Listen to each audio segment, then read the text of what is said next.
Bollywood actor Nawazuddin Siddiqui का जन्म साल 1974 में उत्तर प्रदेश के एक छोटे से कस्बे बुढ़ाना में हुआ था।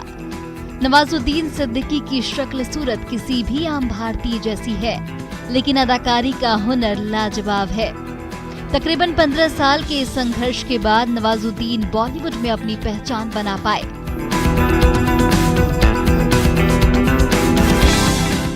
एक जमाने में वॉचमैन रह चुके नवाज आज भी वक्त निकालकर अपने गांव जाते हैं और खेती बाड़ी भी करते हैं।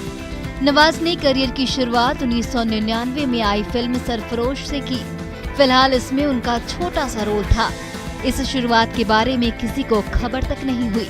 साल 2012 तक नवाज ने कई छोटी बड़ी फिल्मों में काम किया, लेकिन उन्हें कोई खास पहचान नहीं मिली। फिर अनुराग कश्यप उन्हें फैजल बनाकर गैंग्स ऑफ वासेपुर में लाए और फैजल के रोल ने उन्हें घर घर में पॉपुलर बना दिया। अब जबकि नवाज इंडस्ट्री के टॉप एक्टर्स में शुमार हो चुके हैं, तो लोग ये सोचकर हैरान होते हैं कि आखिर नवाज अपने हर रोल में कैसे ढल जाते हैं। जब इस बारे में एक इंटरव्यू में नवाज से पूछा गया था, तो उन्होंने कहा कि मैं अपने गाँव चला जाता हूँ और वहाँ जाकर अपने खेतों की देखभाल करता हूँ। कुछ दिन वहाँ खेती करते हुए बिताता हूँ। नवाजुद्दीन के मुताबिक ऐसा करने से उनके मन को सुकून मिलता है और इसके बाद वो नए किरदार की तैयारी में जुट जाते हैं। नवाजुद्दीन के मुताबिक हम 7 भाई और 2 बहनें हैं। पिता किसान थे। घर में फिल्म का नाम लेना भी अच्छा नहीं समझा जाता था, बल्कि यूँ कहें कि जिंदगी की लड़ाई इतनी बड़ी रही कि सिनेमा के बारे में सोचने की किसी को फुर्सत नहीं थी। हाँ, जैसे हर माँ बाप की आरज़ू होती है कि पापा चाहते थे कि मैं अच्छी तरह पढ़ लिख जाऊं।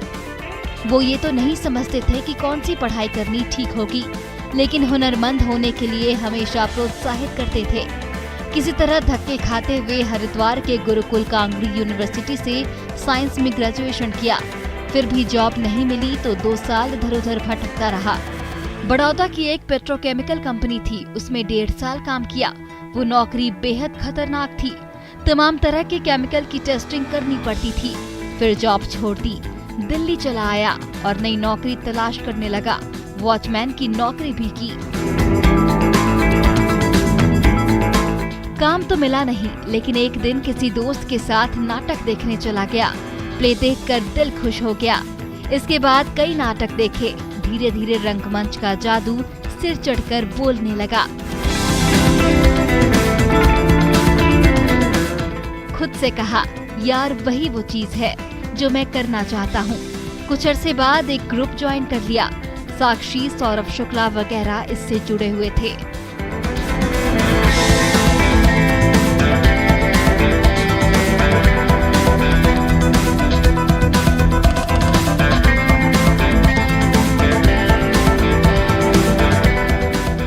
तो ऐसे नाटकों से जिंदगी जुड़ गई, लेकिन थिएटर में पैसे मिलते नहीं हैं। रोजमर्रा का खर्च चलाना मुश्किल हो रहा था। शाम की रोटी का इंतजाम हो सके, इसकी खातिर शाहदरा में वॉचमैन की नौकरी करने लगा।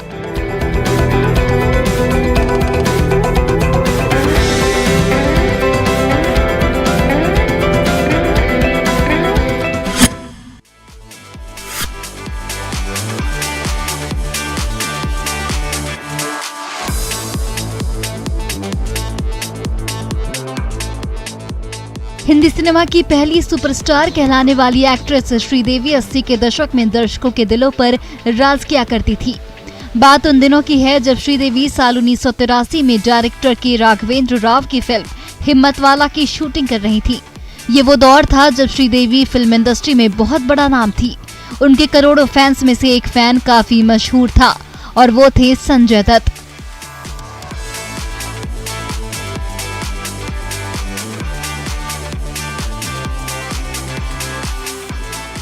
खबरों के मुताबिक जब संजय दत्त को पता चला कि श्रीदेवी फिल्म हिम्मतवाला की शूटिंग कर रही हैं, तो उन्होंने अपनी पसंदीदा एक्ट्रेस से मिलने की ठान ली। उस वक्त तक संजय नशे की लत के आदी हो चुके थे।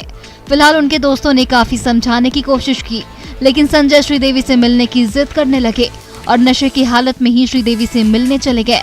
मीडिया रिपोर्ट्स के मुताबिक संजय दत्त फिल्म हिम्मतवाला के सेट पर पहुंच गए और श्रीदेवी के बारे में सबसे पूछने लगे। वहां यूनिट के लोगों ने संजय से कहा कि आप थोड़ी देर बैठिए, श्रीदेवी आ जाएंगी तो मिल लेना, क्योंकि हर कोई जानता था कि संजय सुनील दत्त के बेटे हैं। मीडिया रिपोर्ट्स के मुताबिक संजय दत्त ने किसी की बात नहीं मानी और वो श्रीदेवी की वैनिटी वैन के पास पहुंच गए और जोर जोर से दरवाजा पीटने लगे और जबरदस्ती वैन में भी घुस गए। श्रीदेवी संजय की हालत को देखकर डर गई थी और चिल्लाने लगी।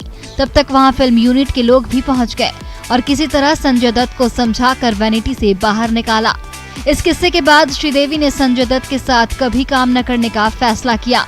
उन्हें कई फिल्मों के ऑफर भी आए जिसमें संजय के साथ काम करना था, लेकिन श्रीदेवी कई सालों तक उन्हें रिजेक्ट करती रही। यहाँ तक कि फिल्म खुदा गवाह में जब संजय दत्त को साइन किया गया तब भी श्रीदेवी के कहने पर संजय को इस फिल्म से बाहर का रास्ता दिखा दिया गया था। फिलहाल दोनों ने बाद में फिल्म गुमराह में साथ काम किया जो साल 1993 में रिलीज हुई थी।